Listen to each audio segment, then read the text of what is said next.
Melinda Singh. Thank you for joining us for this fireside chat titled From Foxhole to Factory, Achieving Total Battlefield Dominance. As your professional association, the AUSA is proud to provide forums like this one throughout the year that broaden the knowledge base on Army professions and those who support our Army. AUSA amplifies the U.S. Army's narrative to audiences inside the Army and help to further the association's mission to be the voice for the Army, support for the soldier. Of course, we cannot do it alone. AUSA relies on its members to help tell the Army story and to support the soldiers and families. A strong membership base is vitally important for advocacy efforts in Congress, the Pentagon, and in the Defense Industrial Base, to the public communities and across the U.S. AUSA does this through the 122 chapters within the United States and 9 other countries. Who here is a member of AUSA? Everybody should be raising your hand. For those of you who raised your hand, we thank you. For everyone else, unless you opted out when you registered, you are a new basic, no-cost member of AUSA. So raise your hands again, because everybody is now a member. And we thank you.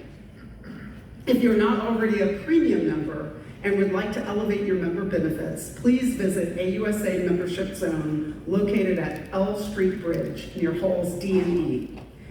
Or you can sign up online at ausa.org/membership. AUSA is a membership organization. We cannot do it without you. You help AUSA be an effective voice for the total Army and provide support for the soldiers and their families.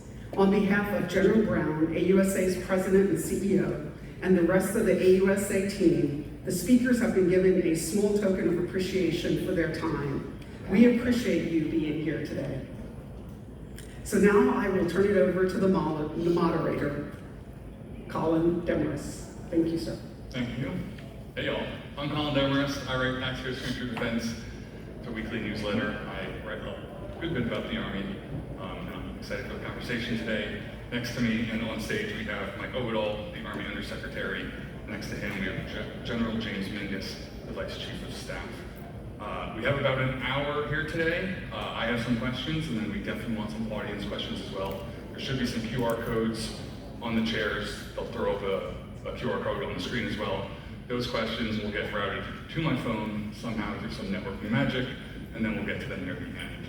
And then we'll have some closing remarks as well. So if y'all are ready, I'm ready. Awesome. General Mingus, let's start with you.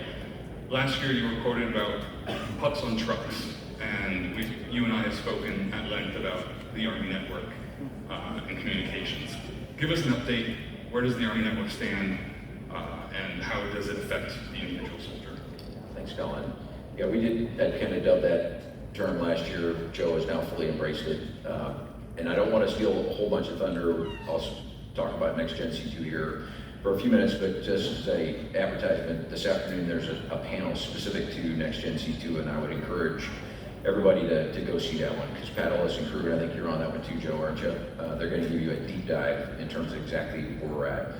But of all the things we're doing inside the Army, given the fact that every piece of equipment, every munition, every vehicle is network-centric, there's nothing more important that the Chief and the Secretary have kind of put out there as their #1 modernization priority, and that's Next Gen C2.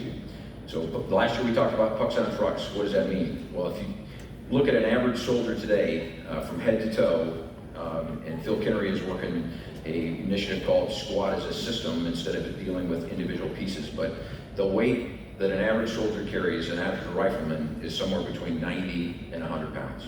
That's without a rucksack. Part of that is how we tether them to individual leader radios, man packs, the batteries that go with it, the cabling that goes with it. We are very close. We are very close, and Pat Ellis is demonstrating with Joe's help. We have completely untethered our soldiers as part of Next Gen C2. So think application, think compute, store at the edge, think transport agnostic, and then what underpins all of that is a data layer, both in the cloud and at the edge of that which is necessary. All the disparate battle command systems that we have had in the past are converged, and software that rides on top of that stack that brings all those battle command systems into a converged environment. And the net result is our soldiers will carry an end user device at the edge with access to all the things that are out there, modulated data exchange rates that help you get, when a soldier needs access to everything, he can do it, but then those that are tampered down when you don't need those same kind of bandwidths. We are prototyping Next Gen C2 across 2 divisions this next year, and if it pans out, the most exciting part about this, because it's not going to be a money problem, it's not going to be a technology problem, it's not going to be a manufacturing problem, so we will be able to do this across the entire Army, literally over the course of the next couple of years in Compo 2 and Compo 3, Guard and Reserve, shortly thereafter. And they will be baked into it up front, but just because of the touch points, it's going to take us a little bit longer to get to Compo 2 and Compo 3. We are very excited about it, and like I said in the beginning, I'm going to ask you to sit with the team this afternoon when they go super deep on where we're going with Next Gen C2. A quick follow-up there, General, on the end user device. What does that actually look like? Is it still fair to categorize it as radio, or is it more like a computer? Well, an end user device is all that. It sends and receives data. It sends and receives voice. It sends and receives video. It has compute power. It has store power. What a phone, a typical commercial off-the-shelf phone or tablet or laptop or pad can do today is exponentially further along, and it keeps getting better every year. We have traditionally invested in boxes that cost $20,000, $30,000, $40,000 because of the hardening requirements associated with those boxes.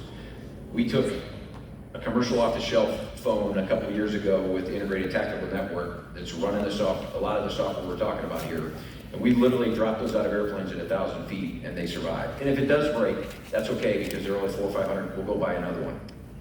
Put an Uber OtterBox on it, but that way it allows us to keep pace with the latest instead of being stuck with a box that costs so much in the beginning that you can't afford to not get rid of it. Mike, let's jump to you. What does the tech adoption network discussion look like at the enterprise level, maybe farther away from the front line? How are you encouraging the adoption of emerging tech, for example? Yeah, and that's a great follow-up with the device just described at the Foxhole side. So I'll go back to the factory. I do want to take a moment to express a lot of thanks to all of the folks from AUSA and under the leadership of General Bob Brown. And then those of you from industry that are here, you're the ones that make all of this possible. So thank you for doing that. When we go across the .mil-PF spectrum, transformation's got to hit every part of it, not just the material. When we say factory foxhole, the foxhole's on the right end of the spectrum. You can look at the factory on the left end of the spectrum, and that's the business side of the Army, and that's, as the Vice looks at force management and technology, I'm worried about the business side of the Army.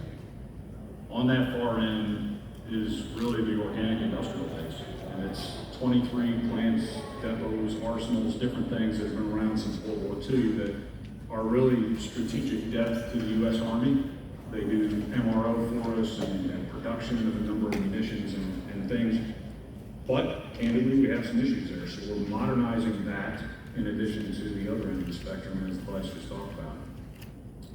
Second is the defense industrial base, and how do we revitalize small companies and mid-sized companies, and how do we change some of the business practices that, from the government side, have been allowed to occur in industry because of our decades of acquisition practices. So then we're going into acquisition reform, and then our installations, our bases, energy revitalization on those, because that's where we not only train there, our families are there, but we project power from those. And then we'll meet that operational side in the middle. And when you lay all of that out, I see it as that's the Army kill chain. And when we say the word kill chain, a lot of times it's focused on the operational things to bring munitions onto an adversary. But it goes all the way back to those factories. And so the continuous transformation that is occurring on the operational side has to occur on the business side. Do you think there's been an uptick in interest on that supply chain, on that back-end side, on the factory side of the conversation versus the foxhole versus the frontline fighting? You're saying uptick in visibility on the supply chain? Yeah, I think that in my conversations with a lot of you from industry and my industry background before this, That's probably the number one vulnerability. And so as we look across that entire kill chain, we have to identify what are the vulnerabilities, operational, business side, et cetera. And in the defense industrial base, that's probably the critical minerals, and we have ways that we're gonna try to address that. I think the Secretary talked some about it yesterday, and the supply chain. Making sure that it's not only resilient and that we can scale up when we need to, but also is it domestic or from reliable foreign partners. Is there anything to add on the enterprise side? I guess the one piece, so supply chain critical to what we're doing, but it's more important, right? I mean, it's not just about the new stuff, it's about sustaining the things that we have in our formation today. Chris Mohan, I don't know if he's in here, he's running around the halls, but they have developed an automated AI-enabled software application called Weapons 360, where he can look at every part, every supply chain, deep into that supply chain, where are the hiccups. He could tell you the tank, the one tank out of 1,700 in our Army that has had the most downtime over the last 2 years. Why? What part is it tied to? Who makes it? Where's it at? How, and if we can't get it in a reasonable time, if we have the tech data, which you heard the Secretary talk about yesterday, can we advance manufacture that so we can get that piece up and going? So it's not just on the procurement side, but it's also on the sustainment, just equally as important. Coming back to you, Mr. Oberdahl, lots of talk these days about the Valley of Death and fixing procurement. You were on the industry side, so I imagine you have seen that. How are you seeing in the Army the trying and buying methods changing, and will it actually stick this time?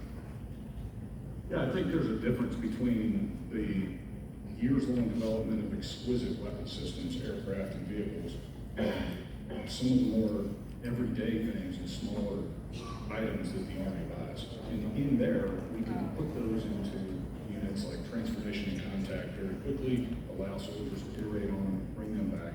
And so, in many cases in the past, it was develop a system. The second option was to modify the COTS system, and the third was to buy COTS. Invert that. So in every case, we should try to buy commercially available products, then modify them. And our last line of resort is to develop a system from the ground up. When it comes to the like a lot of these things come from the small companies. You see them on the fringes, if they can afford a booth of AUSA. How do we address that? I think there's a couple different ways. We talked about Fuse yesterday. The Secretary injected that, hey, we're putting $750 million. I think we're upping that by about $15 million next year. In order for us to, through X-Tech, determine what companies have viable products and interesting IP that they can bring to solve some of the problems, we can provide some capital and allow them to continue to develop and then potentially produce at a larger scale than they are right now. The second part of that is introducing them to private capital and then outside capital. So we have a forum that as they come in and pitch things, there is outside investment that's there to take a look. We have to continue to encourage, and I firmly believe this, and I saw this from my time on the outside, we have to absolutely encourage external capital investment in the defense technology industry. And we need to show some pilot programs that will return for them what they would otherwise return in a commercial, and encourage that continued investment. We then can go into all of the acquisition and fulfillment type things that we're doing that also override all of the. And to your point about Fuse, right? We're seeing the Army lean pretty heavily into this VC style approach. Have you heard anything initially from the industry you're talking to about if they like it, if they don't like it, what's good, what's bad, what's ugly? Yeah, and not necessarily for Fuse itself. I think when we talk to private capital, their concern is demand side. How are we managing risk in our portfolio if we don't have any demand side? It's interesting technology, but it's not in the Army program. We've got some things that we're going to try to do to allow us to shift around, and that goes to the term agile funding. And you can call it agile funding or a more technical term of line item consolidation. And this is something that we're about 1.5% of our budget for the critical things that develop very quickly. UAS, counter-UAS, electronic warfare. That's it. Now, if we can show that with Congress, they can still have the same visibility, if we have accountability of the funds that we're spending, I think we can expand it forward. General Mingus, how do these initiatives, what's the payoff for the soldier at the end of it? How are you seeing that affect the average Joe? Well, as you heard the Secretary yesterday, this is all about the soldier. This is ensuring that our troopers out there in the field have the right doctrine, the right organizational design, the right leaders, the right training, the right facilities, and the right equipment put together in a meaningful way so that, God forbid, we do have to be called upon to go fight and win. They can actually do that. So you've heard the Chief and the Secretary talk a lot about continuous transformation over the last couple days. Inside of that is TIC, or Transformation in Contact, which we've now been doing just for over a year, expanding to multiple divisions across all our types of formations that are out there. But an example that I'll provide is how this feedback works. We took our standard infantry brigade combat team design, which we knew for the Indo-Pacific was not light enough, it wasn't agile enough, it wasn't lethal enough, we couldn't move it fast enough, 1,500 pieces of rolling stock. We needed to fundamentally change. We've got a couple of folks that actually spearheaded this with Division Commander for 10th Mountain and Division Commander, formerly Tropic Lightning 6, now has the best job in the Army, Mark Evans. But we infused lethality and mobility and next-gen squad and network and all these drones and counter drones, infused these formations with all this stuff in volumes and quantities that were probably greater than we originally thought. Is we can sit in here under white lights, either in a building like this or the Pentagon, and ask ourselves, how many drones does a brigade combat team need? Is it 80? Is it 100? Is it 200? 300? We probably don't know that answer. We want soldiers to tell us what that answer is. We want them to inform us, okay, at this point we have saturated our ability to employ it, and we've saturated our ability to actually use the information that's coming back. And through that iterative process, they're going to tell us it's 382. It's 225 infantry squad vehicles. It's X number of this. We were able to take that in the course of a year, a process that normally takes 3 to 5 years, and go from an IBC design or infantry brigade combat team design to the mobile brigade combat team design, all the way through E-Day, updated FDU, and approved force design update with an MTO in less than a year. And so that's how soldiers helped us move at a speed which we have never seen before. And I'd like to highlight something Vice said, and by the way, I spend more time with him than my family. And we agreed on everything with the exception of hairstyle, and that's it. I see a lot of moles in the audience. He keeps trying to get me to do it on that. I'm not doing Yeah, we know it's. Do it, go Colin. it. I got you. There we go. Yeah. To that point, how many drones do we need? We don't know. Soldiers, only soldiers know. Special Operations Command has been using the soldier, product manager, industry, and financial folks all together in one place to really drive that requirement very quickly. And in my mind, that's really hard to replicate. But the transformation in contact is a way to do that, where soldiers are iterating. And this is what I've asked industry a number of questions yesterday. When they're out there, do you have teams on the ground, in the field? And the answer is continuously, yes, we do. We're right next to the soldier. Because what we don't want is a soldier to iterate on something, give feedback, it goes through the process, and 6 months later, a watered down version comes back to industry. It's not effective. We've got to have side by side. I think that we can continue to do that at a larger scale. And not to drag this out, but that number I threw out there, and 382 isn't the number, it's pretty close, but that number may be right this year, but it's going to be different next year, and it's going to be different the year after that, because newer stuff is coming online, better stuff is coming online. Today we are individual operator to individual drone, not that far off, and as Next Gen C2 comes online, one operator, dozens if not hundreds of drones, and those drones will be sensors, they'll be jammers, they'll be kinetic, they'll be a full suite of tools that are fully automated, launched, pre-programmed, go out, report back when you have accomplished your mission. And so that day is not that far away either. So that number will change every year, and we want industry to come back and provide that best of breed in tranche buys instead of being stuck with a particular asset for decades and decades. Is that a repeat thing with TIP where you go out in the field and soldiers kind of subvert those expectations? Like to your point, like, oh, you thought you needed 100, you need 300. Is there a pattern there? Is that repeatedly happening? I think it has, and it's been different. The reason why the beauty of doing 3 right up front of that first year is each one of those divisions that did this, 101st, 25th, and 10th Mountain, came back with slightly different solutions. Some of it was environment, some of it was the places where they were employed. But we continued to come back and dialogue on what that final solution is. But what the chief and the secretary have been very clear on is just because we decided this is what the MVCT looks like, and I'll go back to the number of drones, it may be different in another year or two. We don't want to stop that learning cycle. Yeah, there's an analogy that I hear quite regularly because it's in my family circle and it's given to me, is it's the angle of error at a 25-meter target doesn't make that much of a difference. At a 300-meter target, it does.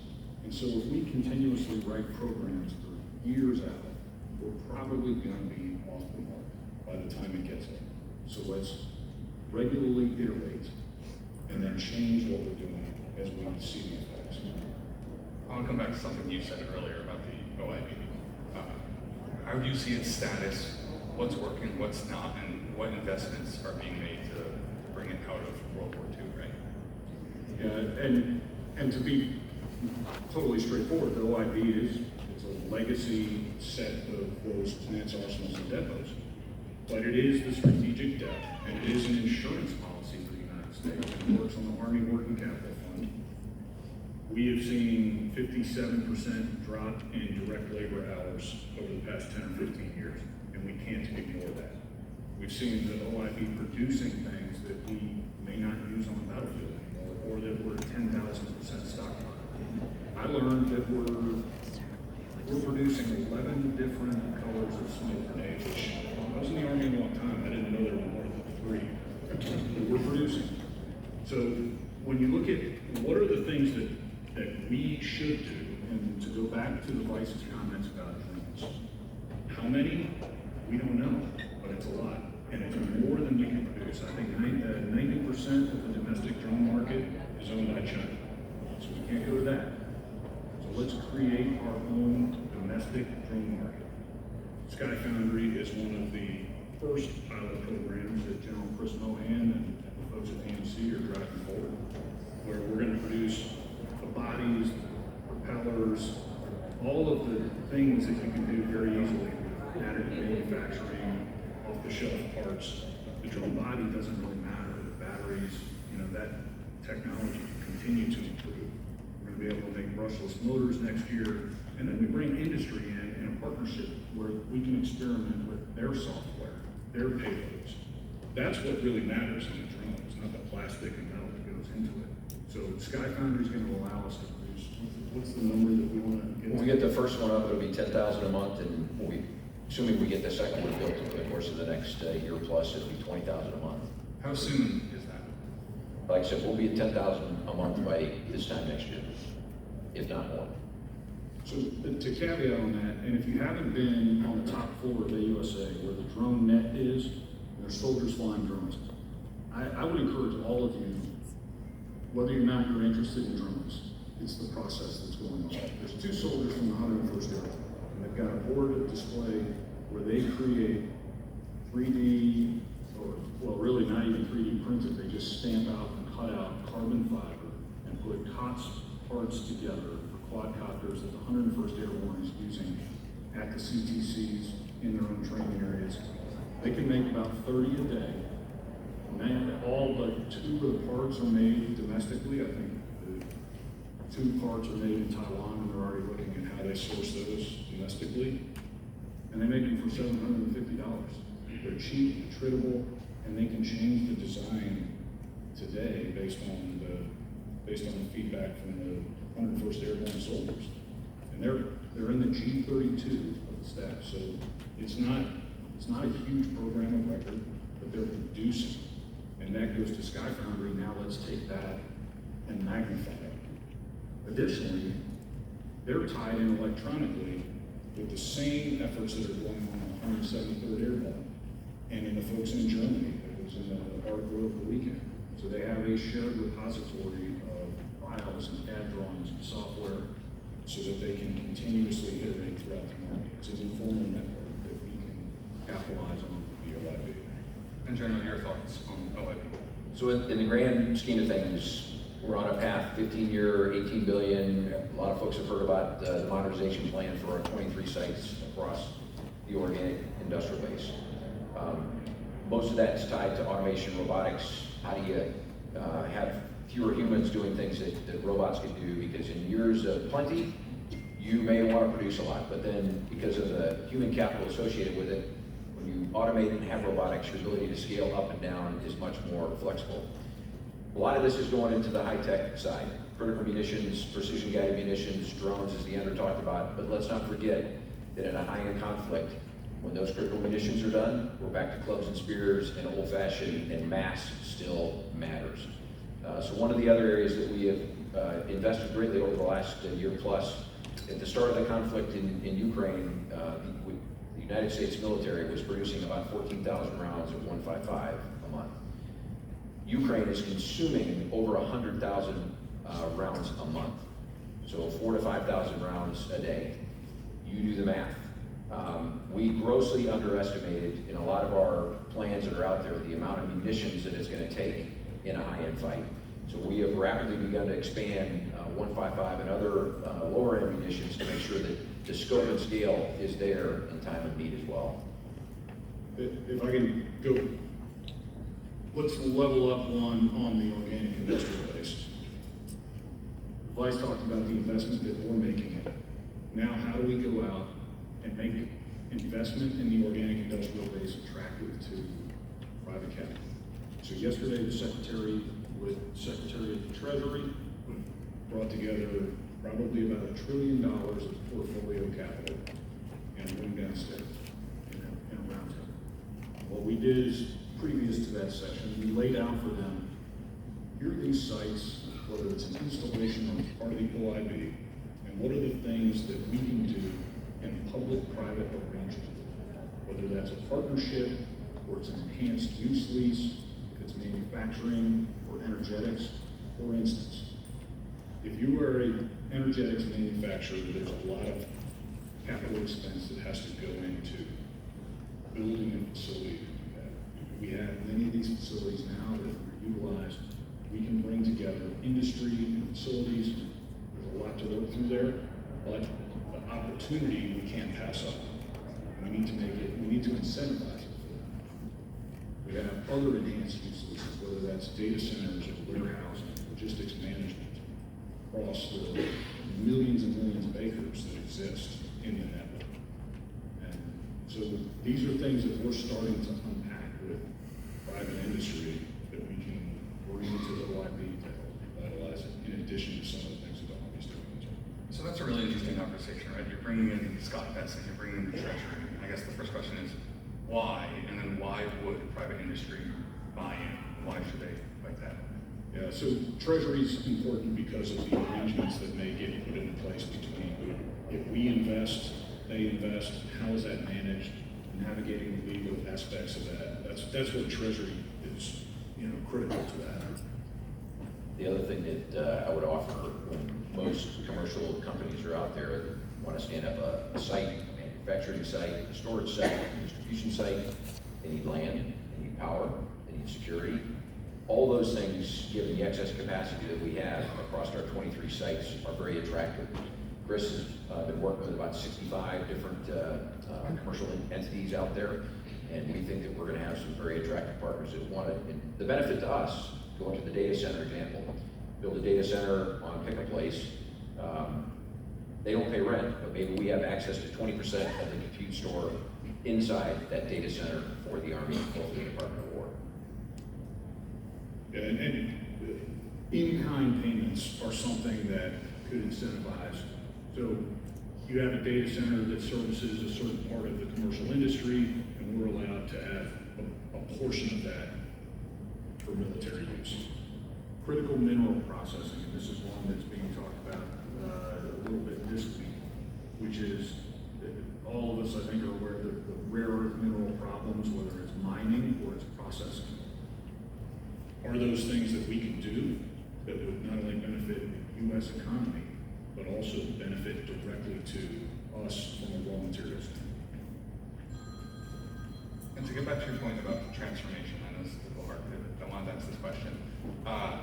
How are you measuring success? How are you making sure transformation, modernization, upgrades to the Army doesn't flatline?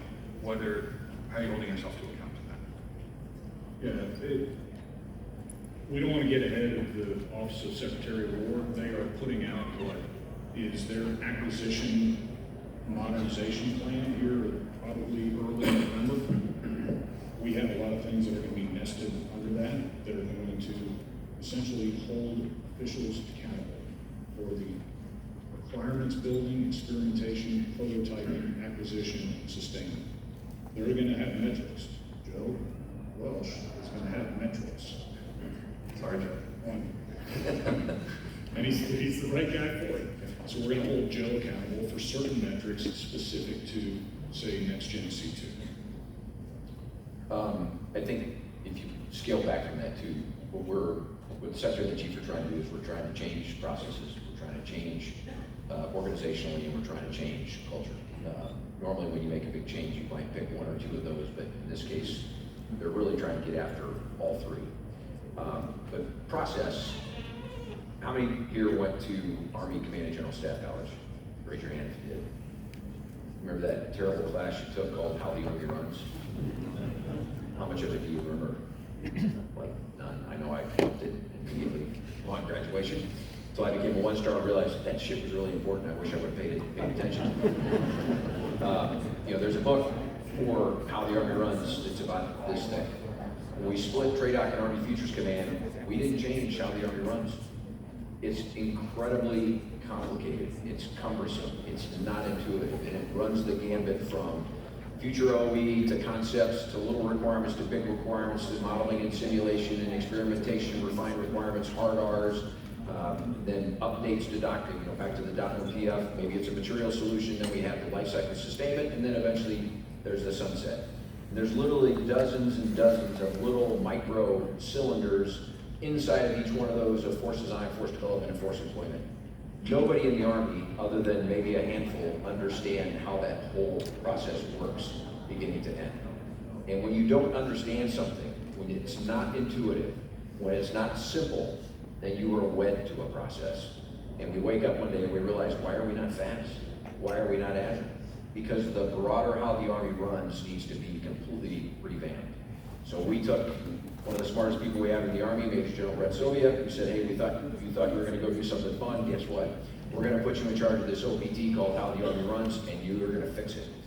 We brought in a whole bunch of highly qualified experts, people that have worked in this field, and that, in addition to the transformation organizationally that we've done, and maybe it's changing how we do budgeting, the budgeting process, but this broader effort, I think, is going to be one of the more transformational things that we do, and it gets after your question, Colin. How do we sustain this? Because if we can get that ingrained, and we can come out of on the back end of this thing so it is simple and intuitive, or there's clarity, it'll never be simple, but there's clarity and intuitiveness to it, then I think in the long term that's going to help the Army be faster and more agile over the long term. So we've got about 30 minutes. I think we should pivot to some lightning round audience questions. The QR code is up there. Like I said, it should be on the floor in front of you as well.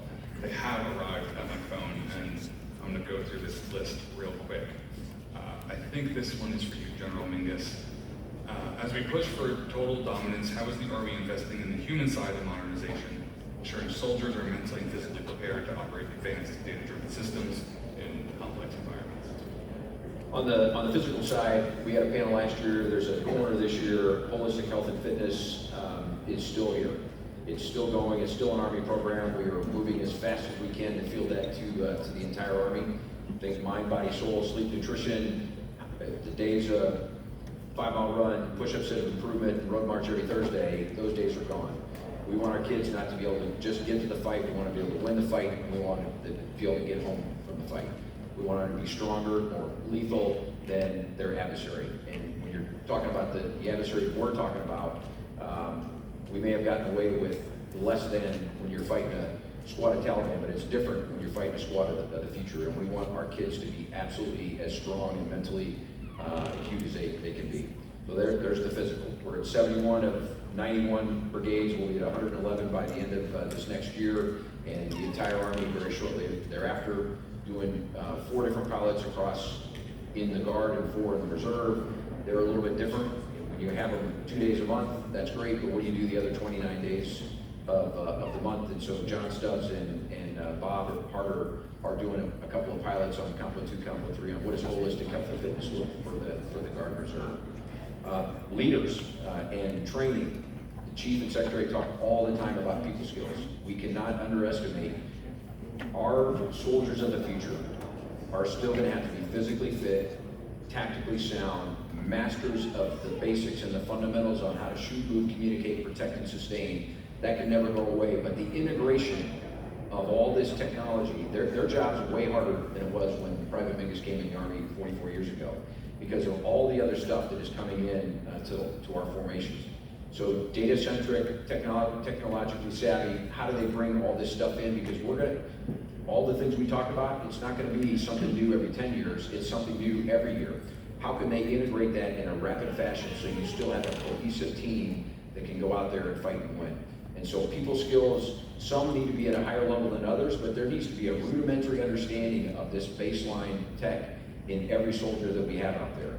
We all had to do employ in place and detonate a claymore as part of expert infantryman's badge or expert soldier badge. Now it's employ a drone, it's employ a network stack. Whatever those tasks and skills are going to be, that's going to be morphed over the next year or two without losing the mastery of the basics and the fundamentals of it. I was expecting you to say the no-neck Army on that. Yeah, that was his chance to say no neck. That was a layup. Sorry. Yeah. If you haven't heard it, we will not have arrived when the Army, when you see your soldiers 10 years from now and we all have no necks, we will have arrived. Our traps are going to go, men and women all alike, go from the bottom of your ear to the edge of your shoulder there. That's when you know when H2F has fully been realized inside your arm. And yes, we're going to have to probably go with another uniform. Sorry, guys. He trademarked it. Now, in addition to all those things, right, let's look at how are we injecting talent? How are we taking talented people, giving them the right training, and injecting them back in the force? And a great example of that is in Austin, Texas, with the Army Software Factory. Talented young soldiers of all ranks go in there, 1 year of training, intensive training, additional skill identifier, and then 1 year of utilization, and then back into the force to be utilized at the needs of the division or. That's how we help the rest of the soldiers inject that the technology that we're placing on top of it into their TTPs. I'm going to stick with you on this one. This person asks, while buying and modifying commercial products to meet Army needs sounds like a simple solution, what are some challenges altering existing systems poses both for industry and the Army? So I'll take this opportunity to talk about the defense business systems. We had 394, I think, just a few years ago. We're down to just over 200 of them. They don't share data, and that makes our entire system the same that it was that many of us experienced, where you go to in-process someplace and you fill out the same form every place. It's the same information. So what Joe's doing with NextGen C2, an integrated data layer and applications that right on top that are unique to those users, that's what we have to get to on the enterprise and defense business system side. Incredibly difficult because of the number of cylinderized programs. Adopting COTS is going to solve some of those, but not all of the same softwares that industry users are going to be capable of managing some of the things that the Army does, so we will have to modify some. But last resort is develop a new software system. I don't think we should ever have to do that again on the business side. General Mingus, this question's for you. How has the Army mitigated the recently identified cybersecurity risks, in the NGC2 platform? There was some reporting out there about the memo that was out there. Yeah. There were some initial challenges when we were first wanted to put Next Gen C2 of Fort Carson onto the network. My personal opinion is I think it kind of went a little too far because we were actually, even before the memo was inked, we're able to fix the vast majority, and we are now beyond that. And the full authority to operate Next Gen C2 at Fort Carson is there. And so I think we have completely negated any of the concerns that we had that were out there. My apologies to everybody in terms of how that went down, but I think we're in a good place now. We're in a good place with the 25th out in Hawaii, and we were off to the race. Just sat with Pat Ellis yesterday for about 2 hours, and I know you're comfortable. I think Leo Garcia, our CIO, is comfortable, and we're off to the race on Next Gen C2. I'm gonna be a little more direct and candid on that. Writing a memo is not how we're gonna do business. That was an easy conversation to pull the right people in, and instead we went back to our old practices of document our grievances or document our issues that we see. That's on the business side of the Army, that's what we have to fix. Because those are the old practices that hemmed up what we're trying to do with Next Gen C2, what Pat Ellis is doing at Fort Carson. We're gonna go right back to the same layer of bureaucracy. It has to be a conversation. That team, the Next Gen C2 team, is not Joe Welch or Pat Ellis. It is the Chief of Staff of the United States Army down to the 4th Infantry Division soldier with a radio. And all of us are on that team. And that's how we have to act. This person asks, will the timelines of force design, force modernization, and force employment shrink for all systems across the board? Whoever wants to jump on that one. I think, yes, going back to how the Army runs. I mean, force design fundamentally is also not in the same place that it was, say, when we did division pick a year during the Reagan buildup, or the 90s as we came from 780 down to 480, where force design was, here's how many divisions we need, how many DIVARTIs, how many combat aviation brigades, here's the specific capabilities we need. I mean, there was a lot of detail in force design work before. The main effort now is in the middle portion of force development.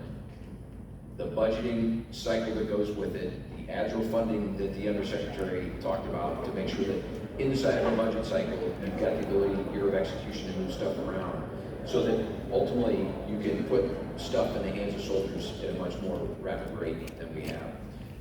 I think, just using a couple of examples between Feature Vertical Lift for the MV-75, M1E3, those were on a timeline a couple of years ago, not to field till 30, 31, 32. We're gonna have a flying prototype. I just talked to the team downstairs in December 26. So 1 year from right now, we're gonna have a flying prototype of MV-72. We're gonna have E3s in our tactical formations next summer. Much faster. We're gonna have prototypes of the XM30 in our soldiers' hands next summer. So these are all just partnering with industry, and how can we accelerate these things? Digital designs. So going back to the XM30, that was 100% digital design before we bent a single piece of metal on our next entry squad vehicle. Working with the Army Test and Evaluation Command, ATEC, they were able to work out all the kinks in both those prototypes before we ever bent metal. Another example of how this speeds up. And with digital design, does it reduce the amount of testing?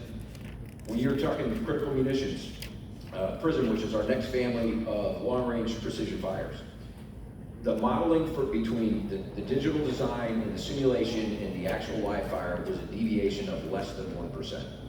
So the live fire demonstrations were 99% of what we saw in the sim and the testing and evaluation that was done in the digital space.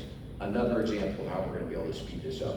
Put all that together, and I do believe that we will be able to, in force development, force employment, move those time horizons much further to the left than we have historically done. Do you know where the MV-75 prototype's going next year? And I believe the M1E3 is going to Fort Hood, correct? That is correct. We announced at Quad A this last year, the first unit equipped for the MV-75 would be the 101st.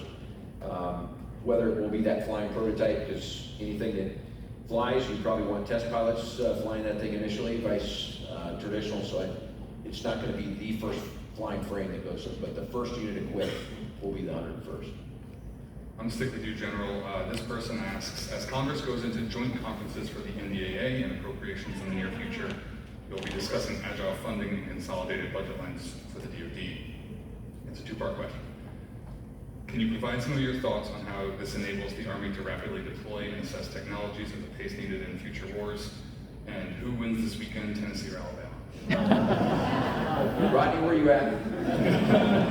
We are going to fight as soon as this is over. Tennessee, of course. Go Tide. Now I completely forgot the question. And- Agile funding. So agile funding in the kind of just the three portfolios we went after this year: UAS, counter UAS, and EW. 200 million in each one of those. About $1 billion, per across the FIDEP or the 5-year planning horizon. We got some of that, but not all of that. Back away. Why is this important? A tactical example. 2 years ago, as we just experienced October 7th, peace deal in Israel. But shortly after October 7th, 2 years ago, we started getting schwacked in Iraq and Syria every single day. As we were going from Coyote Block 2 to 2 Plus to 2 Charlie. 2 Charlie was the one that was actually having extreme success against counter UAS in Iraq and Syria. We had to come back in the building because each one of those 2 Plus, and 2 Charlie were an individual funding line. It came back to us in a program element associated with each one of those. Before we could buy a single Block 2 Charlie, we had to do an above threshold reprogramming. It took 45 days. And everybody was patting themselves on the back. This is great. You did it really super fast. That's way, because normally that's a multi-month kind of process. If you're a kid at Tower 22, you're looking at your watch. Back here, we're looking at calendars. Had that been a single line of accounting, a single program element, we could have immediately gone to procurement and had those Coyote Block 2 Charlie missiles in the hands of those soldiers in days instead of a multi-month period. So going forward, as the leadership, Army senior leadership has talked about this, we did start with those three. But it is our fundamental belief, though, long-term, that anything that, from a technological advancement perspective, is faster than the traditional budget cycle, should be considered a candidate for agile funding. And here's why. The services typically go pencils down on our budget build in June of any given year. And then you go into this, and so for this year, that we went pencils down for 27. Then we'll go through a series of budget review processes up through the White House, over to Congress, through the fall, and this is for 27. And because 19 out of 21 of the last years we've operated under a continuous resolution, you're not going to see that budget 14 months later on 1 October when it should be passed. You're probably, if you look at the norms over the last 19 years, you're going to see it in March, if you get an actual appropriation. Well, what happens in March? You are now in what we call a mid-program review because you've had the cash flow and money's not in the right place. You have to go through and do your big omnibus reprogramming that gets submitted back to Congress because the money's all in the wrong spot. And you might see that money on the 2nd or 3rd week in September, which means now that is 2+ years later when you get 2 weeks to execute. It's a wonderful way to run a railroad. If you don't have the flexibility to move stuff around in execution, you can't be there when you've programmed that 2 years prior. Think about all the things that have changed in our world just in these last 2 years.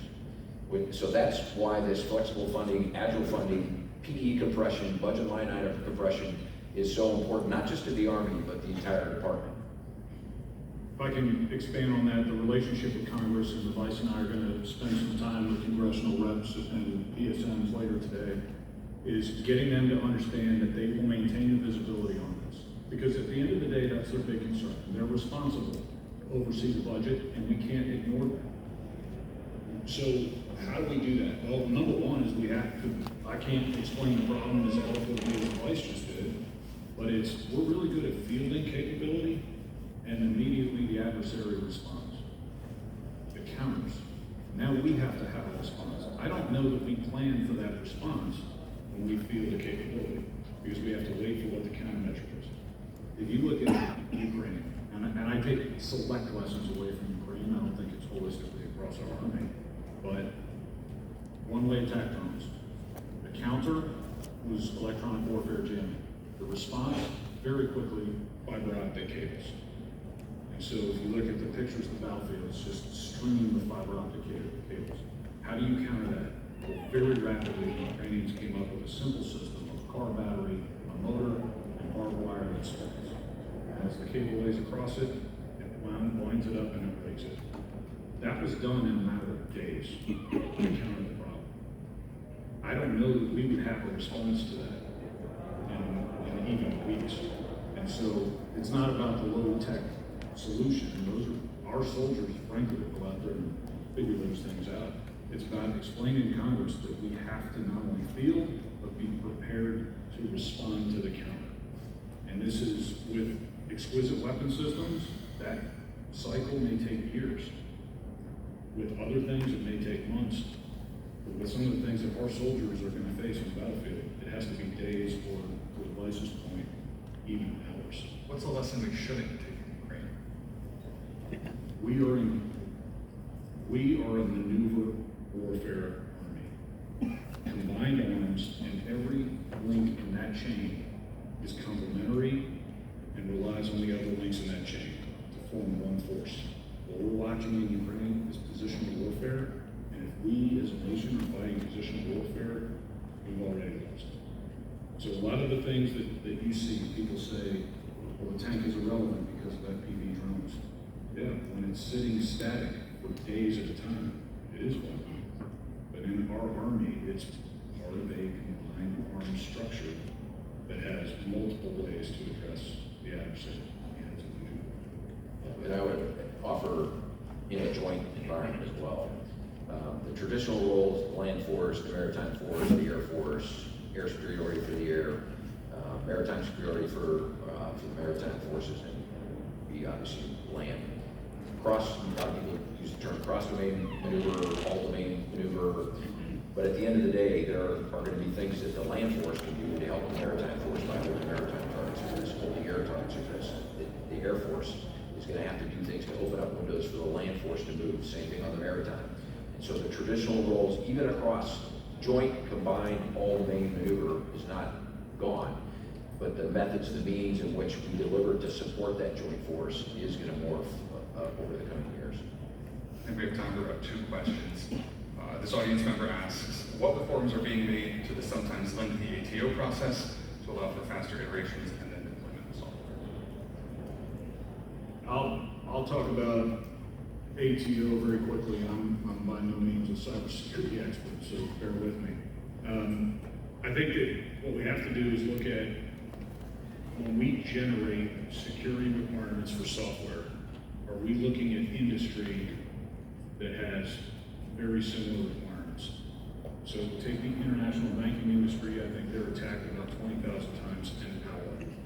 And they still manage to move trillions of dollars every couple of days without appreciable loss. We're going to be attacked at the same rate by a very sophisticated enemy, and we probably are on a regular basis, not to that scale. But what can we learn from international banking that we can then apply to some of our business systems and some of our operational systems? I guess the only other that is near and dear to everybody is if you take Apple, I mean, they absorb hundreds, if not thousands, of applications, apps every day, and it's a fully automated, fully AI-enabled process. And if you actually go to their headquarters, they've got a big video wall that, you know, kind of from an illustration perspective, shows them coming in, going through a little calculator, and doesn't pass all the certs and the necessary things from a cyber standpoint. And if it passes all that stuff in an automated fashion, it's accepted in. The human is almost completely out of the loop. And from an ATO perspective, how we do that, we've got to come up with a similar kind of process, and we can probably learn from that. So as we wrap up here, you know, looking way ahead, where do you all see the greatest opportunities for industry, and how do you see the relationship evolving between Army, industry, buyers and sellers, and where is their expertise needed the most? There's no shortage of expertise needed. I would tell you, I think it starts with software, and then it goes into software-defined radios and the end-user devices that the Vice talked about earlier in the session. Those are some of the things that are going to iterate so rapidly that that's where there's a ton of opportunity. On the far end of that are some of the bigger larger, more complex weapon systems, and I think that we're still going to utilize a lot of the traditional methods to do that, albeit with trying to accelerate. But it's on this end where, traditionally, the military was where new technology was developed, and then it was transitioned into the commercial side. The inverse is true now. So how do you, as the defense industry, bring those unique commercial things that are weeks old to the military to solve problems? I just offer two thoughts, and before I give those two thoughts, we can't do this alone. Everybody in this room needs to be part of this. We all need to be committed. My first thing is continuous transformation. It is here to stay. Every day we should get up and know and have a goal to make our Army a little bit better than it was yesterday. And that is really the essence behind continuous transformation. How do we learn, rapidly ingest, make adjustments, whether it's TTPs or a doctrine or a material solution, but every single day we need to be committed to making the Army better every single day. The other thing that I would offer kind of long-term is the notion behind, and this is kind of for industry partners that are out there and the military audience. So the Germans brought in 1938, 1939, took the tank, the airplane, and the radio, put those three things together, and we now call that today combined arms maneuver, a lot of the discussion we had. That was three pieces of technology. Every modern military in 1938, 1939 had the tank, the radio, and the airplane. The Germans kind of figured that out first and changed how we fight. Where are we at today? Robotics, AI, high-power microwaves, high-energy lasers, long-range precision fires, where the land force can now reach out and touch in excess of 4,000 kilometers, the land force. All the way down to innovating at the round and 155 rounds of traditional 22 kilometers to now 30 kilometers. The battlefield geometry, the battlefield architecture, all of that is going to change very, very rapidly. But probably the most profound is what has historically killed soldiers, sailors, airmen, marine, and guardians out there has been direct fire and indirect fire. 80% of what's, there's good and bad out of Ukraine, but 80% of what's killing people in Ukraine is coming from the air. So the notion behind reimagining what the fire's warfighting function looks like, I think is going to be fundamental to the next fight. It's not to say that maneuver is not important, it is. But we all grew up in a world where we looked at the enemy, where's he strong, where's he weak, where am I strong, where am I weak, look at the terrain, what's the mission I've been given, what's his center of gravity, what's the decisive point, and I develop a scheme of maneuver to get at that decisive point, a main effort, await the main effort, and all the supporting efforts that go with it. And that's called a scheme of maneuver. And then you develop a scheme of fires and protection and everything else to execute that scheme of maneuver. When you're dealing with adversaries that work integrated fires complexes, preclusionary tactics, call it A2AD, if you introduce maneuver before you have won the counter C2 fight, the counter recon fight, and the counter fires fight, our maneuver will not be successful. So reimagining what the fires warfighting function is with the convergence of long-range direct fires, indirect fires, long-range precision fires, and integrated air missile defense, and I think defense is even the wrong word to talk about air artillery, into a proactive offensive mindset, getting after those air threats. That is going to be one of the fundamental things that changes for the land force. And it goes back to the joint, our value proposition to the air and the maritime side as well. But we will all collectively have to work that together. Last question. Who ran the 10-miler fastest? We ran at the same speed. Same speed. We crossed, I think. We even I shared. don't know if I believe that. We shared headphones. True, they were That would be really weird. True story, because he was asking me what I was listening to when we first took off, and I told him it was Maynard Ferguson, because I'm a big trumpet fan, and he was a street trumpet player. And we get to mile 8.5, and on my playlist, yes, I will admit it, ABBA came up. So I quickly ran over to the under, I said, here, you gotta put this in. He was like, oh, so. And we just powered through, so we listened to ABBA for the last mile. Running on air to have it. It was fantastic. Fantastic, guys. Well, I know you guys got to get out of here. Thank you for hanging out with us, and thank you guys for the insights.